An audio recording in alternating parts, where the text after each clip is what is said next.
na biso tozana mbala oyo babengi yango mbala lang.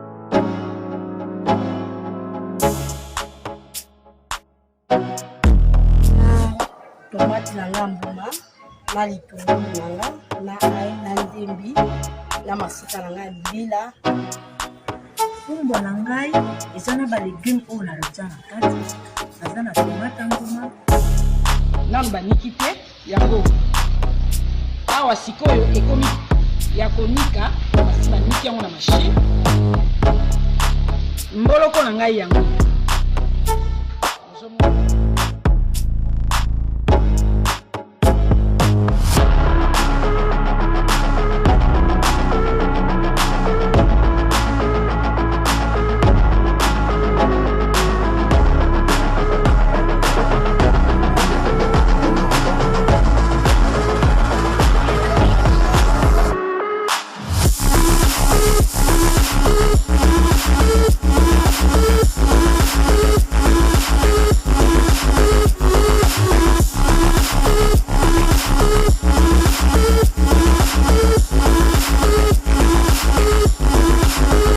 L'émission Moseka de Malheur Moderne vous salue affectueusement. Mbote Mbote, bonjour à tous, bienvenue sur ma chaîne. Voilà, aujourd'hui je reviens encore avec l'atelier du Béaba. Nous avons donc organisé un atelier avec Nabou Sissé, ma partenaire, qui a appris à l'équipe à faire la sauce bissap. Voilà, la sauce bissap est une petite sauce à base d'oseille de Guinée, qu'on appelle ngai ngai chez nous. J'insiste, même si dans la vidéo Nabou a abrégé en disant oseille, on est bien d'accord qu'il ne s'agit pas de l'oseille à l'européenne, mais toutefois dans le commerce avec le bocal d'oseille à l'européenne, vous pouvez reconstituer cette sauce parce que le goût assez acidulé est très proche de l'oseille de Guinée. Voilà, donc cette sauce accompagne normalement la préparation qu'on appelle tiep, surtout le tieboudienne qui est un tiep à base de poisson. Donc ça fait partie de la présentation. Il y a cette petite sauce vert foncé, presque, on va dire foncé presque noir, que l'on voit présentée avec le tiep. Et aujourd'hui on a voulu vous montrer comment se fait cette sauce. La vidéo concernant le tiep en lui-même aura lieu une autre fois parce que ce jour-là on n'a pas eu l'occasion de le faire. Et donc je vous rappelle que la vidéo est en lingala parce qu'il y a un public lingalophone qui est demandeur aussi de ce genre de vidéo. Si tout de même vous souhaitez l'entièreté de la vidéo en français, veuillez nous le faire connaître et s'il y a vraiment de la demande, on pourra le faire ou alors juste un petit texte qu'on pourra mettre en commentaire. Donc avant de commencer, je vais vous donner la liste des ingrédients et juste après je vous laisse avec Nabou qui va tout expliquer, mais ce sera en lingala. Donc pour réaliser cette sauce, elle a utilisé des oignons, des jeunes oignons qu'on appelle chez nous dembi, du sel, de l'ail, l'ingrédient principal, donc une grosse botte de ngai ngai qu'on appelle oseille de Guinée ou alors feuille de bissap. Elle a utilisé du sel, du poivre, de la noix de muscade et l'ingrédient qui n'est pas présent ici mais que vous devez avoir quand vous réalisez cette sauce, c'est le jus de cuisson du tiep et elle a utilisé également de l'huile pour la cuisson. Voilà, ça c'est donc la liste des ingrédients: oignons, sel, poivre, piment vert, jeunes oignons, ail, botte de oseille de Guinée, huile, noix de muscade et jus de cuisson du tiep. Voilà pour les ingrédients. Et tout de suite, je vous laisse avec Nabou Sissé pour le reste de la recette.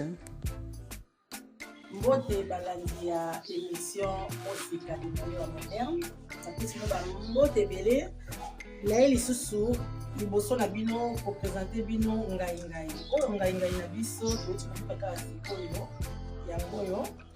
Alors, pour tout ça, ngai oyo, eza tobengi yango na sénégalais, tobengi yango sauce bissap. Pourquoi sauce bissap? Parce que ngai biso tobengi yango bissap. Normalement, ezali l'oseille na français. Na biso tobengi yango bissap na ndenge ke eza ya rouge nango ezali pe ya poma ya vert. Siko lelo de toza botosela ngai ya vert. Na kati ngai ya vert na biso normalement sauce bissap oyo totiaka yango na tiep. La émission na biso ya sima ya mbala sima na kolakisa bino comment biso to préparaka tiep na biso. mais lelo nena lakisa bino ndenge tosalaka sauce bissap oyo ekotaka na kati ya préparation na biso ya tiède. Donc bissap na biso mpona yango tosalaka tozwi l'huile yango oyo totie l'huile na moto, totiaka oignon. Soki tokalingi oignon, tokalinga oignon na mungwa, et puis totie piment vert ezangaka te, tobalusi yango. Après soki tosilisi totiaka lisusu sauce oyo tosalelaka nango tiep. Mais comme nayebisi bino tiep na osala yango na émission ya mbala nsima, yango na sikoyo biso tokosala na sauce ya tiep te, tozosala sikoyo na sauce na biso ya normal ndenge tokosala kaka mpona ngai na biso ebima kitoko, tolela yango lelo ata na makemba. Mais normalement oyo nazosala sauce bissap ezali mpona kolela nango loso wana ekozala nango mpe na poisson ou juste ba poisson tolelaka nango mingi basoso te. Donc yango totiaka totutaka nyonso ai na biso, totie ndembi, oignon, poivron, et puis tosali lisusu comme noix de muscade ezali mungwa, poivre noir na poivre blanc na piment vert.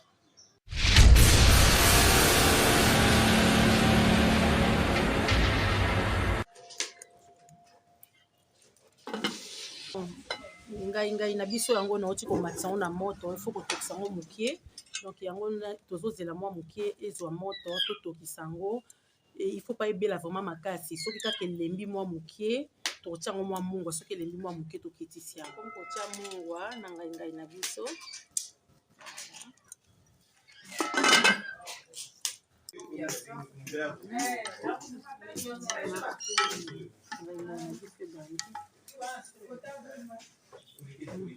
Changer couleur.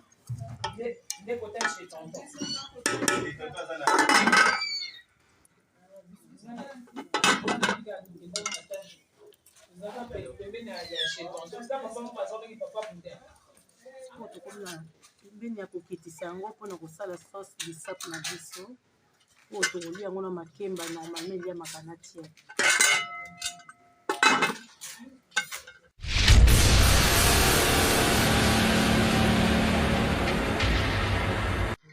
Tolonga mwa mai oyo nyonso to eboti na kati ya ngai na biso. Voilà.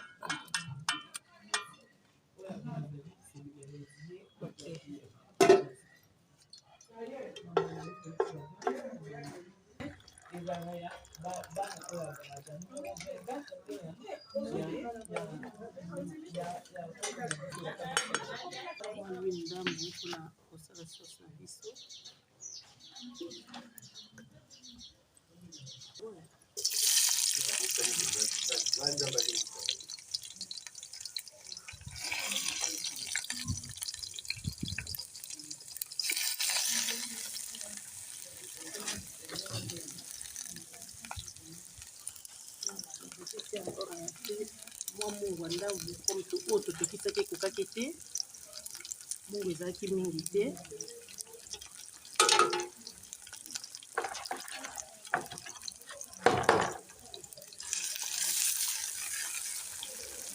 Ndio kesi bilete ya kokata, oignon kokata, et puis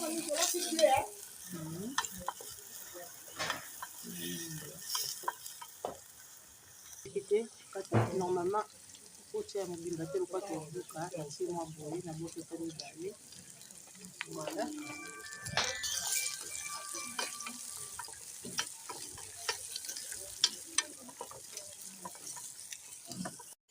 Voilà, donc yango oyo okande nayebisaki bino sauce bissap na biso ezwamaka mingi na tiep. Là tosala sauce à tiep, totie sauce bissap.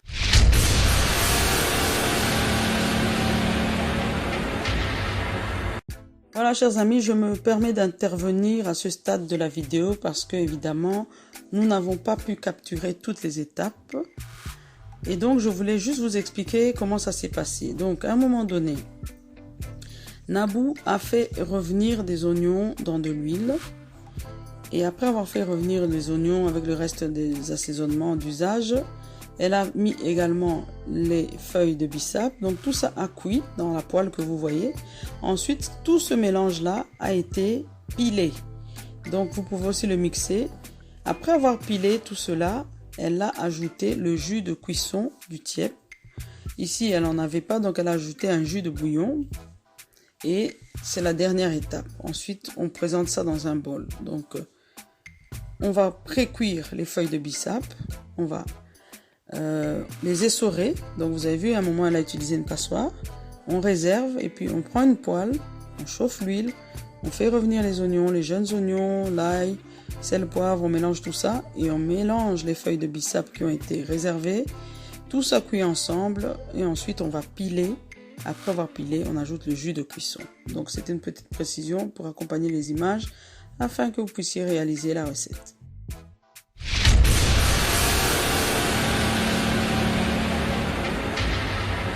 sikoyo tokomi kokisa e tokomi kotuta bisap na biso sauce bisap na biso tomélange yango oyo na ngai donc loze yango oyo tozokutatuta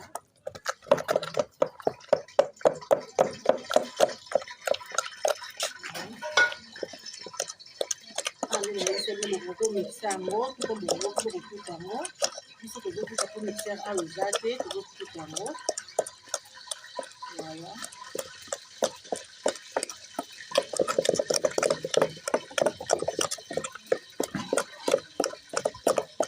Ndenge tobandaki mibandeli tobandaki kosala sauce bisap na biso nde tolobaki esalamaka mingi na tiep ndenge nayebisaki bino mbala nsima tosala tiep jen ezali tiep ya poisson toliaka nango na sauce bisap na biso mais lokola toza na tiep te na présente bino sauce bisap na biso yango eza nango ya pamba tokoki kolia yango na makemba tokoki kolia yango na loso riz blanc tokoki kolia yango mpe na fufu moto alingi akompagnie yango to na poisson ou quoi yango wana na présente bino sauce bisap na biso yango eza lokola eza ngai basali yango na sauce yango tobengi sauce bisap.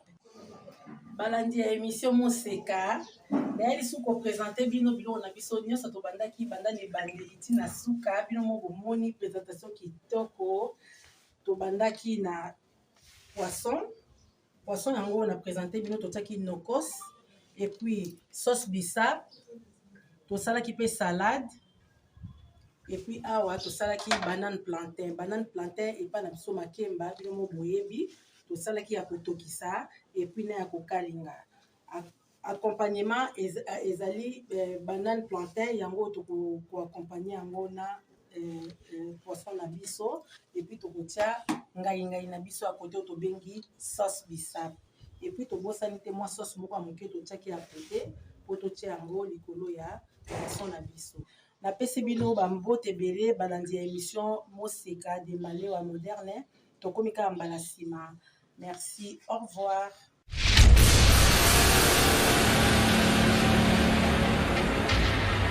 Et Sagevon vous propose nos poissons du terroir qui grandit et pêchés au grand et majestueux fleuve Congo, plus précisément à Mbandaka.